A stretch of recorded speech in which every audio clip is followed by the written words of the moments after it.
Mis padres me dejaron una casa vieja y en ruinas en un rincón remoto de Montana, mientras que mi hermano menor, Sebastián, heredó su bien cuidada casa en Lincoln, Nebraska. Mi esposa, Elena, me llamó débil, dijo que no tenía el valor para enfrentarme a Sebastián, y me echó de la casa asegurando que solo podría regresar cuando luchara por lo que era justo. Conduje hasta Montana con el corazón lleno de dolor y curiosidad, sin imaginar que aquella casa cambiaría mi vida por completo.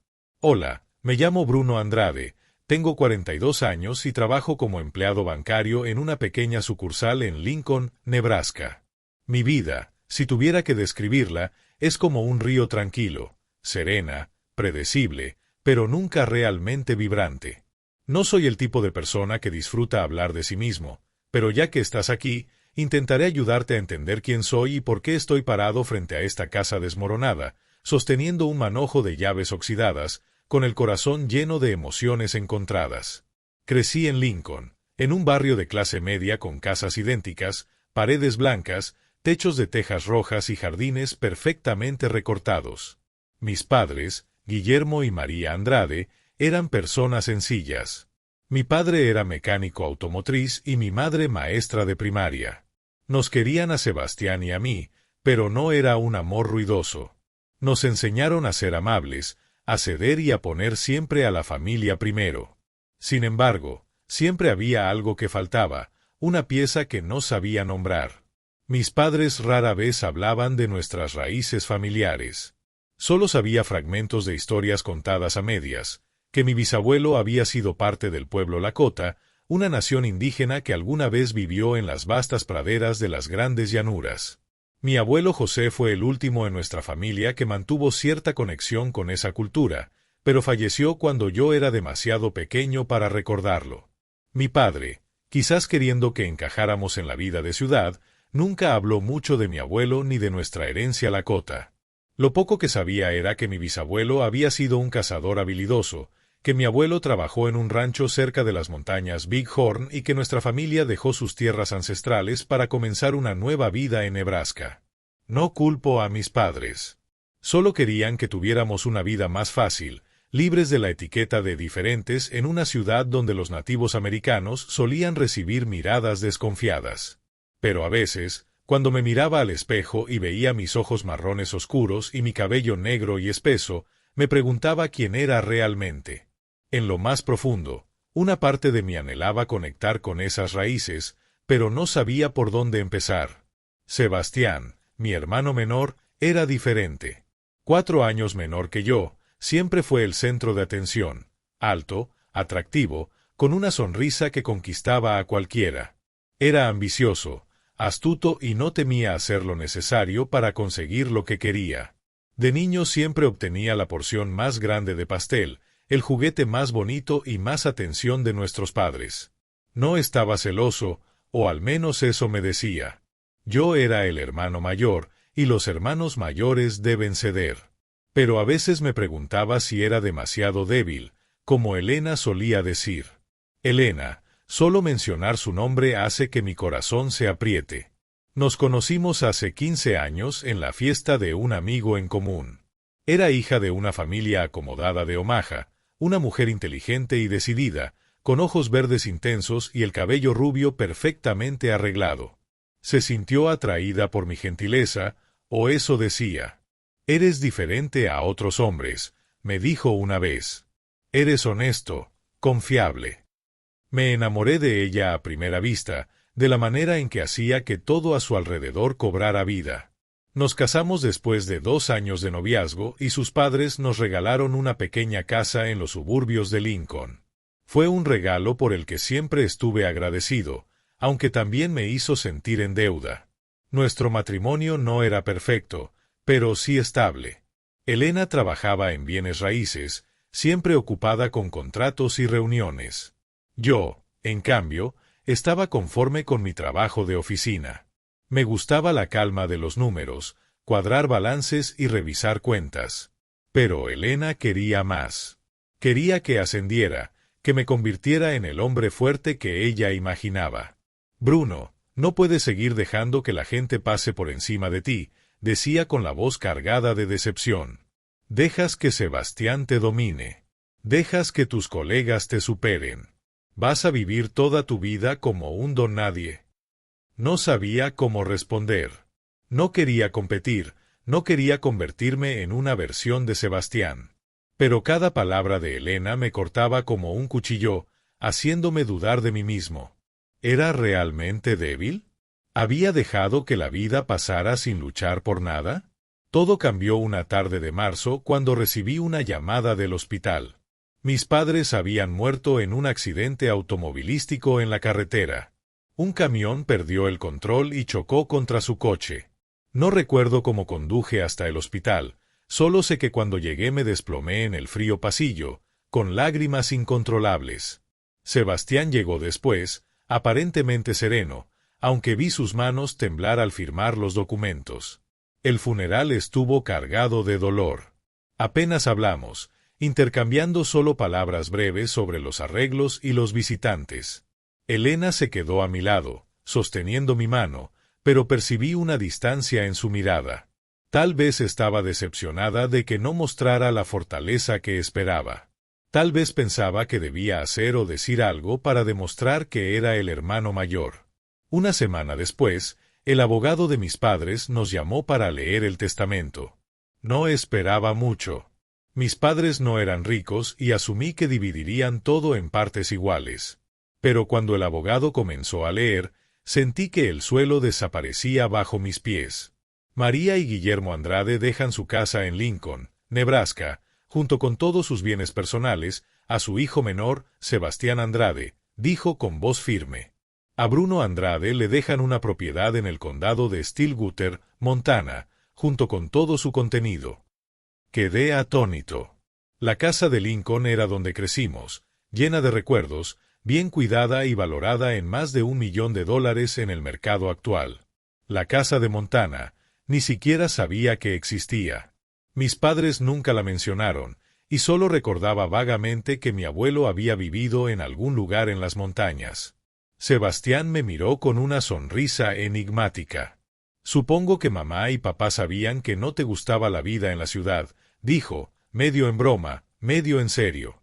No respondí. Solo asentí, intentando ocultar la sensación de injusticia que crecía dentro de mí. Elena, en cambio, no pudo contener su ira. En el camino a casa explotó. ¿Estás bien con esto, Bruno? ¿Una choza en ruinas en medio de la nada mientras Sebastián se queda con toda la herencia? Eres el hermano mayor y dejas que tu hermano menor te pisotee así. Fue su voluntad, respondí con voz baja. No quería esto, Elena. ¿Su voluntad? Soltó una risa amarga. Tus padres claramente no pensaban gran cosa de ti, y tú ni siquiera intentas luchar. Eres débil, Bruno. Siempre lo has sido. Sus palabras me golpearon en el pecho. Quise discutir, decir que no necesitaba la casa, que solo quería mantener la paz con Sebastián, pero no pude. Tal vez, en el fondo, temía que tuviera razón. Esa noche, Elena me echó. Dijo que no podía vivir con un hombre que no defendía lo que era suyo. Vete, Bruno, dijo señalando la puerta. Vete a esa casa sin valor en Montana. No regreses hasta que hagas algo para demostrar que eres un hombre. No discutí. Empaqué algo de ropa, tomé las llaves del coche y conduje hacia la noche. No sabía si estaba huyendo o buscando algo, pero al amanecer ya iba por la carretera rumbo a Montana, con las llaves oxidadas que el abogado me había entregado pesando en mi bolsillo. La casa en Montana, según los documentos, estaba en un pequeño pueblo llamado Coldwater, enclavado entre montañas y bosques interminables de pinos. Nunca había estado allí, pero mientras recorría las carreteras sinuosas sentí algo extraño, como si regresara a un lugar que nunca había abandonado. Cuando llegué, el crepúsculo caía. La casa se alzaba ante mí como una silueta torcida bajo la luz moribunda. Era más pequeña de lo que imaginaba, con tejas desprendidas, ventanas rotas y enredaderas trepando por las paredes. Sin embargo, en lugar de sentir decepción, sentí curiosidad. Había algo en aquella casa, un secreto esperando ser descubierto. Salí del coche con las llaves en la mano. El viento frío traía el aroma de la tierra y el pino. Respiré hondo, con el corazón latiendo con fuerza. Aquella era mi herencia, y fuera lo que fuera, estaba decidido a descubrir la verdad. Avancé. La grava crujía bajo mis botas. El manojo de llaves se sentía pesado, frío, como si llevara el peso de secretos antiguos. La puerta principal crujió cuando introduje la llave. Tuve que empujar con el hombro para abrirla, y un olor húmedo y mohoso a madera podrida y polvo me golpeó. Dentro, la luz tenue del atardecer se filtraba por las grietas del techo, iluminando un suelo de madera agrietado. Una mesa vieja descansaba en medio de la habitación, junto a una chimenea de ladrillo cubierta de ceniza y hollín. No había señales de vida, ni luces, ni fotografías, ni rastros de la familia que alguna vez vivió allí. Pero en vez de decepción, sentí una extraña atracción, como si la casa me susurrara. Dejé la mochila y saqué la linterna que había traído de Lincoln. Su haz amarillo pálido recorrió la habitación revelando rincones ocultos. La casa no era grande, solo una sala, una pequeña cocina y un pasillo que conducía a otras habitaciones. Recorrí cada una. El dormitorio principal estaba vacío salvo por una estructura de cama oxidada y una manta polvorienta. Otra habitación parecía un trastero con cajas de madera podridas. Pero cuando abrí la última puerta del pasillo, mi corazón comenzó a latir con fuerza.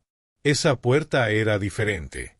Estaba hecha de roble macizo, adornada con tallados intrincados, águilas, soles y líneas ondulantes como un río. Nunca había visto algo así en Nebraska. Probé las llaves, una por una, pero ninguna encajaba. La frustración y la curiosidad me impulsaron a seguir. Al iluminar la base de la puerta, noté una pequeña abertura en la esquina inferior. Me arrodillé y palpé la madera hasta sentir un panel suelto. Con esfuerzo lo retiré y descubrí un espacio oscuro y estrecho. Me arrastré hacia adentro, con el corazón latiendo desbocado. Era una habitación pequeña, no más grande que un armario amplio. La linterna iluminó estantes de madera cubiertos de polvo, llenos de objetos que nunca había visto, vasijas de cerámica con patrones intrincados, pieles bordadas con hilos vibrantes y un penacho de plumas de águila, blancas e impecables. En una esquina había un viejo cofre tallado con la imagen de un lobo aullando bajo la luna. Mi respiración se aceleró. Aquellos no eran objetos comunes. Tenían un significado profundo, como piezas de una historia mayor. Abrí el cofre con cuidado. Dentro había un libro encuadernado en cuero, grueso y pesado, con páginas amarillentas por el tiempo. Abrí la primera página. Para quienes llevan la sangre Lakota, preserven y honren. Debajo estaba la firma de mi abuelo, José Andrade. Fecha, 15 de agosto de 1947. Un estremecimiento recorrió mi cuerpo. Aquella era la verdadera herencia de mi familia, no la casa en ruinas, sino lo que ocultaba. Me senté en el suelo y comencé a hojear el libro. No era solo un diario, era una crónica de mi familia y del pueblo Lakota. Mi abuelo escribía sobre mi bisabuelo, un guerrero llamado Bacantanca, que significa gran espíritu en lengua Lakota.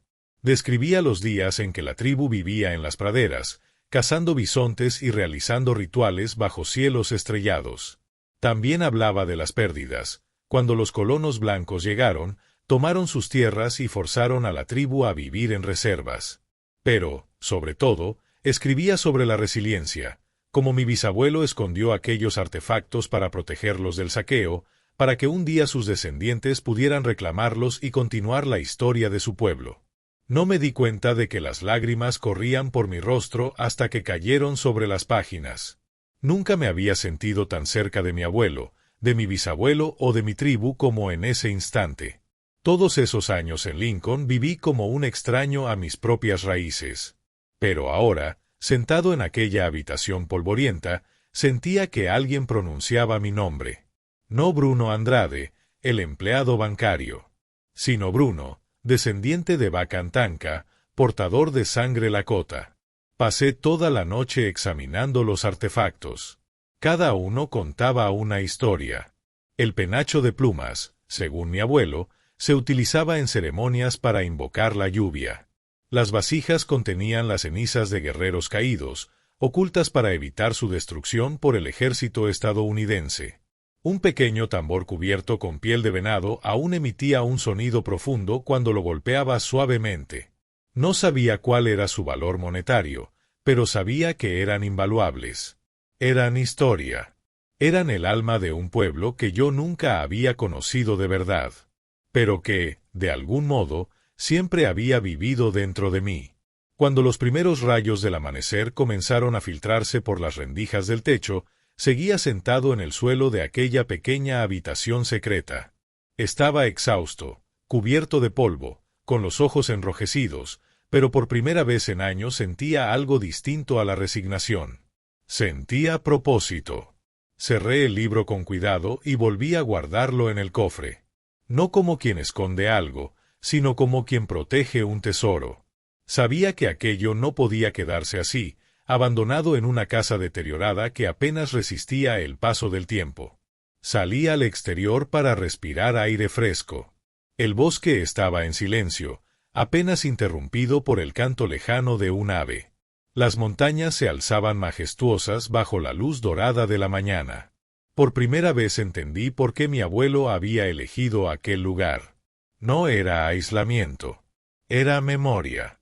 Regresé al interior y comencé a inspeccionar la casa con otros ojos.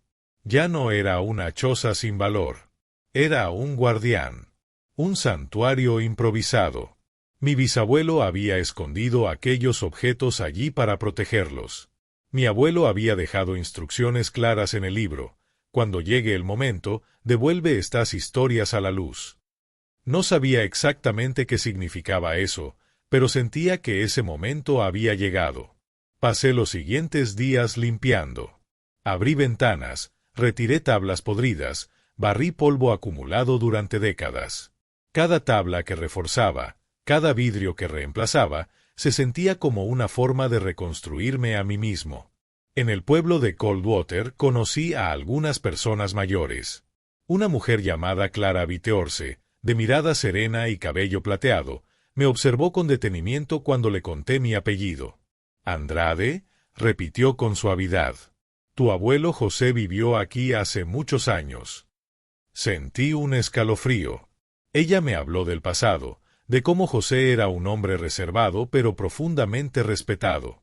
Me contó que siempre decía que la historia no muere, solo espera. Le hablé del cofre, del libro, de los artefactos. Clara guardó silencio largo rato antes de decir: «Entonces no heredaste una casa. Heredaste una responsabilidad». Esas palabras se quedaron conmigo. Esa noche llamé a Elena. No para suplicarle que me dejara volver. No para discutir. Solo para decirle que estaba bien. «Bruno, ¿vas a pelear por lo que es tuyo o no?», preguntó con impaciencia. Respiré hondo. «Sí», respondí con calma. «Pero no de la manera que tú crees». Le expliqué que no pensaba disputar el testamento. No quería la casa de Lincoln. Lo que había encontrado en Montana valía más que cualquier propiedad. Hubo un silencio incómodo al otro lado de la línea. «No te entiendo», dijo finalmente. «Yo tampoco me entendía antes», contesté. «Ahora sí». Colgué con una tranquilidad que nunca había sentido. Durante las semanas siguientes investigué. Consulté con historiadores locales, contacté a representantes culturales Lakota, mostré fotografías de los objetos con extremo cuidado. Confirmaron lo que ya intuía: aquellas piezas tenían un valor histórico y espiritual incalculable. No eran para vender. No eran para exhibir como curiosidades. Eran para devolverlas a su gente. Organizamos una pequeña ceremonia privada. El día que entregué los artefactos a la comunidad, sentí que algo dentro de mí se alineaba. No era un gesto heroico. Era simplemente lo correcto. El libro de mi abuelo decidí conservarlo, con permiso de los líderes tribales, como parte de mi historia personal. Era el puente entre mi pasado y mi presente. Con el tiempo, la casa dejó de ser un lugar en ruinas. La restauré lo suficiente para hacerla habitable. No lujosa, no moderna, solo digna. Renuncié a mi puesto en el banco meses después. No fue un impulso repentino, sino una decisión meditada. Comencé a trabajar con organizaciones dedicadas a preservar la historia indígena y a educar a jóvenes sobre sus raíces. Un día recibí una llamada inesperada. Era Sebastián. Escuché lo que hiciste en Montana, dijo, con un tono diferente al habitual. No sabía que eso significaba tanto. No había burla en su voz. Tampoco competencia. Solo curiosidad. Hablamos más tiempo del que habíamos hablado en años. No recuperé mi matrimonio con Elena. Intentamos conversar un par de veces, pero nuestros caminos ya no iban en la misma dirección. Ella quería ambición, reconocimiento, ascenso. Yo había encontrado algo distinto. Había encontrado identidad. A veces pienso en aquella tarde en que sostuve las llaves oxidadas frente a la casa derruida. Creí que me habían dejado con menos. Creí que era la prueba de que siempre sería el hermano que cedía. Ahora sé que no fue una pérdida. Fue un llamado. Mis padres no me dejaron la propiedad más valiosa en términos de dinero. Me dejaron la puerta hacia quien realmente soy. Y cada vez que el viento sopla entre los pinos de Coldwater y hace crujir la madera antigua de la casa, siento que no estoy solo. No soy solo Bruno Andrade, el hombre tranquilo que evitaba conflictos. Soy descendiente de una historia que sobrevivió al silencio. Y por primera vez en mi vida, no me siento débil. Me siento completo. A la mañana siguiente llamé a un viejo amigo, Tomás, arqueólogo en la Universidad de Montana. Le conté brevemente lo que había encontrado y aceptó venir a verlo. Cuando Tomás entró en la habitación secreta, sus ojos brillaron como los de un niño que descubre un tesoro. «Bruno, ¿te das cuenta de sobre qué estás sentado?», dijo con la voz temblorosa. Estos artefactos podrían valer millones de dólares. No solo por su valor material, sino por su importancia histórica. Este es el legado de los Lakota. Museos de todo el mundo pagarían una fortuna por tener algo así. Me quedé atónito. Millones de dólares.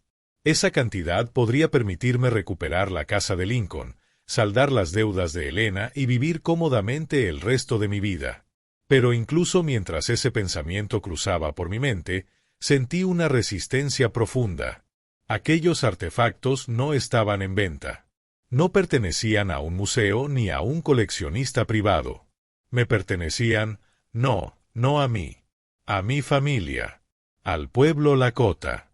Tomás se marchó prometiendo contactar a un experto en cultura indígena para una evaluación más profunda. Yo me quedé en la casa, continuando la lectura del libro de mi abuelo. Con cada página aprendía más sobre las luchas que había enfrentado mi familia. Mi abuelo escribió sobre cómo mi padre, Guillermo, decidió dejar Montana para mudarse a Nebraska, esperando que sus hijos tuvieran una vida más sencilla. Pero también habló del dolor que sintió al ver cómo mi padre se alejaba de la cultura Lakota. Guillermo pensó que la asimilación era la única forma de sobrevivir, escribió. Pero yo sé que si olvidamos nuestras raíces, nos perdemos a nosotros mismos. Esas palabras me atravesaron como un cuchillo. Pensé en mis padres, en cómo evitaban hablar de mi abuelo o de la tribu. Quizás temían que mencionar el pasado trajera discriminación para Sebastián y para mí. Pero ahora entendía que estaban equivocados. El pasado no era una carga. Era fuerza. Era identidad. En los días siguientes comencé a reparar la casa. Barrí los suelos, tapé agujeros en el techo y limpié los artefactos con el cuidado que se tiene al pulir piedras preciosas. Cada día me sentía más cerca de mi abuelo, de mi bisabuelo y de los antepasados que nunca conocí, pero que ahora sentía vivos dentro de mí. Empecé a tener sueños extraños, praderas interminables, el sonido de tambores, un hombre con el cabello largo trenzado de pie sobre una colina, mirando el horizonte. Una tarde, mientras limpiaba una vasija de cerámica, alguien llamó a la puerta. Me sobresalté. Coldwater era un lugar aislado, Desde que había llegado, no había visto a nadie más que a Tomás. Abrí la puerta y encontré a un hombre mayor, de piel curtida por el sol y cabello plateado recogido en una trenza. Vestía una camisa sencilla, pero sus ojos eran penetrantes, como si pudieran ver hasta el fondo de mi alma. «Soy Samuel Black Elk», dijo con voz profunda y serena. Tomás me envió. Me observó con detenimiento. «Eres Bruno, el nieto de José Andrade». Asentí y lo invité a pasar. Samuel entró en la habitación secreta y, al ver los artefactos, sus ojos se llenaron de una emoción que no supe definir, orgullo mezclado con dolor. Tocó el penacho de plumas de águila con dedos temblorosos. «¿Sabes lo importantes que son?», preguntó. «No son solo objetos. Son los espíritus de tus antepasados, de nuestra tribu». Samuel me habló de la historia de los Lakota, de las guerras, de las ceremonias y de cómo su cultura fue reprimida, pero logró sobrevivir gracias a personas como mi abuelo. «José fue un guardián de la cultura», dijo. Escondió estos artefactos para que no cayeran en manos de quienes querían borrar la memoria de la tribu. Creía que algún día alguien de su linaje los encontraría. Me miró fijamente. «Y ese alguien eres tú». Sentí un peso sobre los hombros, pero también un fuego encendiéndose en mi interior. Ya no era solo Bruno, el tímido empleado bancario. Era descendiente de guerreros y narradores, de personas que vivieron y murieron para proteger su cultura. Pero no todo fue sencillo. Una semana después apareció Sebastián. Llegó en una camioneta deportiva brillante y entró en la casa con su sonrisa confiada de siempre. «Hermano Bruno, escuché que encontraste un tesoro», dijo en tono burlón, aunque sus ojos eran calculadores. Tomás se lo contó a un amigo y la noticia llegó hasta mí. «Esos artefactos valen una fortuna». Sentí que la sangre me hervía. «No están en venta, Sebastián», respondí, intentando mantener la calma. «Son el legado de nuestra familia, de nuestra tribu». Sebastián soltó una carcajada. «¿Legado? No seas ingenuo.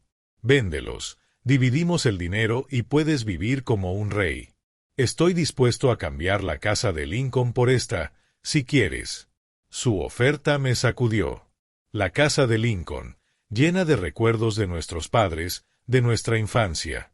Una parte de mí quiso aceptar. Volver con Elena. Recuperar mi antigua vida. Pero cuando miré el libro de mi abuelo y el penacho de plumas, supe que no podía. «No, Sebastián», dije con firmeza. «No nos pertenecen para venderlos. Le pertenecen a la tribu». Sacudió la cabeza como si estuviera loco. «Te arrepentirás, Bruno. Siempre te arrepientes de tu debilidad». Se fue, dejándome con una inquietud persistente. Su oferta fue como una piedra arrojada a un lago en calma, generando ondas en pensamientos que había intentado enterrar. Salí al porche esa noche. El frío de Coldwater cortaba la piel. El aire olía a pino y tierra húmeda. El cielo estaba cubierto de estrellas, tan brillantes que podía distinguir cada constelación. Nunca había visto algo así en Nebraska, donde las luces de la ciudad lo opacaban todo. Me pregunté si mi abuelo alguna vez había estado allí, mirando ese mismo cielo, enfrentando tentaciones similares. A la mañana siguiente recibí una llamada de Elena. Su voz no era tan fría como la última vez. «Bruno», dijo suavemente. «Sebastián me contó lo que encontraste. ¿Es cierto? ¿Encontraste un tesoro?»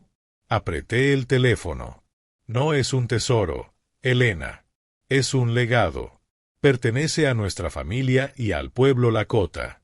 Hubo un breve silencio. «Siempre tan romántico», respondió con una leve risa. «Yo soy más práctica. Si valen millones, como dice Sebastián, podrías venderlos. Podríamos pagar nuestras deudas, comprar una casa nueva, viajar. ¿No quieres esa vida? Una vida sin preocupaciones».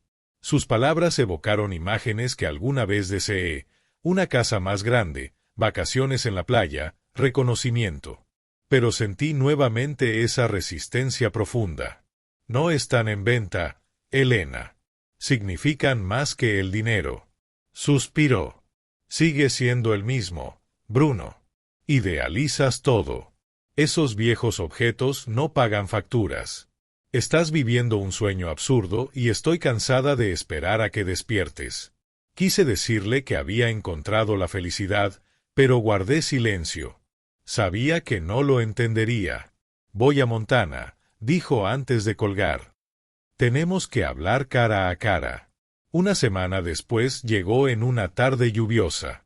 Llevaba un abrigo beige y el cabello recogido con elegancia. Miró el suelo de madera deteriorado con desdén. ¿De verdad estás viviendo así, Bruno? Esto no es un hogar, es un montón de ruinas. La llevé a la habitación secreta. Cuando vio los artefactos, sus ojos brillaron, pero no con reverencia, sino con cálculo. Son hermosos, dijo, acariciando una vasija. Si realmente valen tanto, conozco una casa de subastas en Nueva York. Podríamos ganar una fortuna. Elena, la interrumpí con firmeza. No están en venta. Su sonrisa se desvaneció. ¿Hablas en serio? ¿Vas a dejarlos aquí, en esta casa que se cae a pedazos, para que se pudran contigo? Esta es tu oportunidad de cambiar tu vida. Tal vez la tuya, respondí mirándola a los ojos, pero no la mía. Encontré mi propósito. Se acercó y puso una mano en mi hombro. Has cambiado, Bruno. Pero aún quiero intentarlo. Véndelos y empezamos de nuevo. Olvidaré todo. ¿Cómo dejaste que Sebastián te pisoteara? ¿Cómo me decepcionaste? Sus palabras dolieron, pero ya no me desestabilizaron. Retiré su mano con suavidad. No necesito tu perdón. No he hecho nada malo. Estoy haciendo lo correcto. Si no puedes aceptarlo, entonces quizá no estamos destinados a estar juntos. Me miró con lágrimas en los ojos, pero no vi amor, sino derrota. Te arrepentirás, susurró antes de marcharse. No me arrepentí. Días después apareció un desconocido. Se presentó como representante de un museo privado en Chicago. Había oído hablar de los artefactos por una fuente anónima, probablemente Sebastián. Ofreció $3 millones por toda la colección y prometió incluir mi nombre como donante honorario. Señor Andrade, es una oportunidad para que el mundo conozca estas piezas, dijo con voz sedosa. Las exhibiremos con el respeto que merecen. Lo miré con frialdad. ¿Respeto? ¿Cree que ponerlas detrás de un vidrio es respetarlas? Pertenecen al pueblo Lakota. No puede comprar su espíritu. Me entregó su tarjeta y se marchó. Sabía que no sería el último. Después de la reunión con el hombre de Chicago. Me quedé largo rato en el porche, mirando cómo el viento agitaba los pinos. Su oferta había sido clara, tentadora, envuelta en palabras elegantes y promesas de reconocimiento mundial. $3 millones. Mi nombre en una placa dorada. Prestigio. Seguridad. Pero todo aquello sonaba vacío. Entré de nuevo en la habitación secreta. Cerré la puerta con cuidado y me senté frente al arcón de madera. La linterna iluminaba el tocado de plumas de águila, que parecía observarme en silencio. Ya no veía objetos. Veía historia.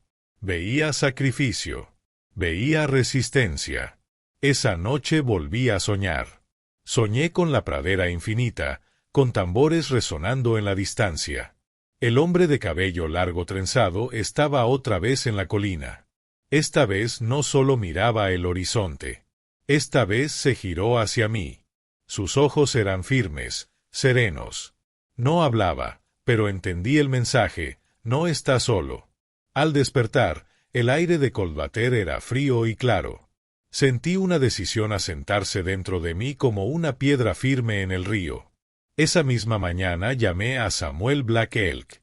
Necesito hablar con usted, le dije. He recibido otra oferta. Samuel llegó al mediodía. Escuchó en silencio mientras le contaba lo ocurrido. No parecía sorprendido. Cuando algo tiene espíritu, dijo finalmente, el mundo intenta comprarlo. Pero el espíritu no se vende. Le confesé mis dudas. No sobre venderlos, sino sobre qué hacer exactamente. No quería que quedaran escondidos para siempre, pero tampoco quería traicionar su esencia. Samuel me miró con atención. Tu abuelo no los ocultó para que murieran en la oscuridad. Los protegió hasta que alguien estuviera preparado. Tal vez tu papel no sea esconderlos, sino devolverlos. ¿Devolverlos? A la nación Lakota. Sus palabras me atravesaron. Nunca lo había pensado de esa manera. Siempre los había sentido míos. Luego comprendí que ni siquiera me pertenecían. Yo era solo el guardián temporal. Durante los días siguientes hablamos con líderes de la comunidad Lakota. Samuel hizo llamadas. Concertamos una reunión en la reserva. Cuando entré en la pequeña sala comunitaria y coloqué sobre la mesa el libro de mi abuelo y las fotografías de los artefactos, sentí un temblor en las manos. Un anciano de rostro surcado por arrugas profundas tomó la palabra. Joseph Anderson fue un hombre valiente, dijo. Muchos olvidaron. Él no. Les conté todo. Cómo los encontré. Las ofertas. Las presiones. El conflicto con Spencer. El ultimátum de Ellen. Hubo un largo silencio. Finalmente, la anciana que estaba sentada junto a la ventana habló. Si decides devolverlos, no perderás nada. Ganarás tu lugar entre nosotros. Sentí algo que no había sentido nunca en Nebraska.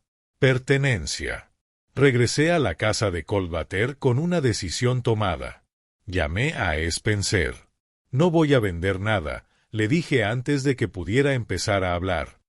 Y tampoco voy a intercambiar esta casa por la de Lincoln. Se burló, como siempre.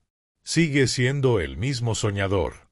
No, respondí con calma. Por primera vez no lo soy. Colgó. Esa noche escribí una carta formal rechazando cualquier oferta futura.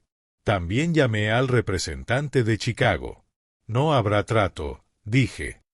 Y si vuelven a insistir, haré pública cualquier presión. Su tono ya no era tan suave. Días después, acompañado por Samuel y por varios miembros de la comunidad, trasladamos los artefactos a un centro cultural Lakota donde serían preservados, no como piezas de exhibición fría, sino como parte viva de la historia del pueblo. Cuando entregué el tocado de plumas de águila, mis manos no temblaron. Sentí paz. No me hice millonario. No recuperé la casa de Lincoln. Ellen no volvió a llamar. Pero algo dentro de mí se había transformado. Regresé a Coldwater y me quedé allí. Restauré la casa no como inversión, sino como hogar. Empecé a colaborar con el centro cultural, ayudando a catalogar documentos, a organizar talleres, a contar la historia que durante tanto tiempo había permanecido enterrada. A veces, por las noches, salgo al porche y miro el cielo lleno de estrellas. Pienso en mi abuelo Joseph. Pienso en Bacanta. Pienso en el joven banquero temeroso que llegó a Montana buscando escapar de sus fracasos. Ya no huyo. No soy solo Brooks. Soy descendiente de quienes resistieron. Y, por primera vez en mi vida, sé exactamente quién soy. Sabía que no podía mantener los artefactos encerrados en aquella habitación para siempre. Necesitaban protección, sí, pero no escondiéndolos, sino permitiéndoles vivir a través de la educación, las historias y la comunidad. La idea de un centro cultural comenzó a tomar forma en mi mente. No un museo frío y distante, sino un lugar vibrante donde los Lakota y cualquier persona interesada pudieran aprender, conectarse y sentirse orgullosos de su herencia. Empecé contactando a Samuel Black Elk. Llegó una mañana temprano, con un termo de té de hierbas y una sonrisa cálida. Le compartí mi idea y asintió, con los ojos brillando. Vas por el camino correcto, Brooks, dijo. Joseph estaría orgulloso de ti. Pero esto no puedes hacerlo solo. Necesitas a la comunidad. Samuel me presentó a otras personas de la comunidad Lakota en el condado de Stillwater. Conocí a Rose Whitedier, una tejedora tradicional, y a Thomas Redauk, un anciano que conocía cientos de cantos ceremoniales. Me recibieron no como a un extraño, sino como a un familiar que regresaba tras un largo viaje. Sentí una conexión que nunca había experimentado. No con Ellen, no con Spencer, sino con personas que compartían mi sangre y mi historia. Rose y Thomas me ayudaron a planificar el centro cultural. Decidimos restaurar la casa y convertirla en un espacio donde exhibir los artefactos, impartir clases de lengua lakota, tejido tradicional y ceremonias ancestrales. Utilicé mis ahorros para comprar materiales y la comunidad colaboró en las reparaciones. Durante aquellos días, la casa volvió a la vida. Reemplazamos el techo, pintamos las paredes y construimos un área exterior para ceremonias. Pero no todos apoyaban la idea. Una tarde, mientras trabajaba con Rose, supe que Spencer había contactado a una inmobiliaria intentando vender la casa sin mi consentimiento. Sentí una oleada de furia, pero Samuel me pidió calma. Tu hermano está cegado por la codicia, me dijo, pero tú no tienes que ser como él. Concéntrate en tu misión. Contraté a un abogado para detenerlo y, finalmente, aseguré la propiedad legal completa de la casa. Fue una pequeña victoria, pero me hizo sentir más fuerte que nunca. Ya no temía enfrentar a Spencer, a Ellen ni a nadie que intentara arrebatarme este legado. Una mañana de verano, el Centro Cultural abrió oficialmente sus puertas. Celebramos una ceremonia tradicional. El sonido de los tambores resonaba en el aire mientras el humo del tabaco sagrado ascendía hacia el cielo.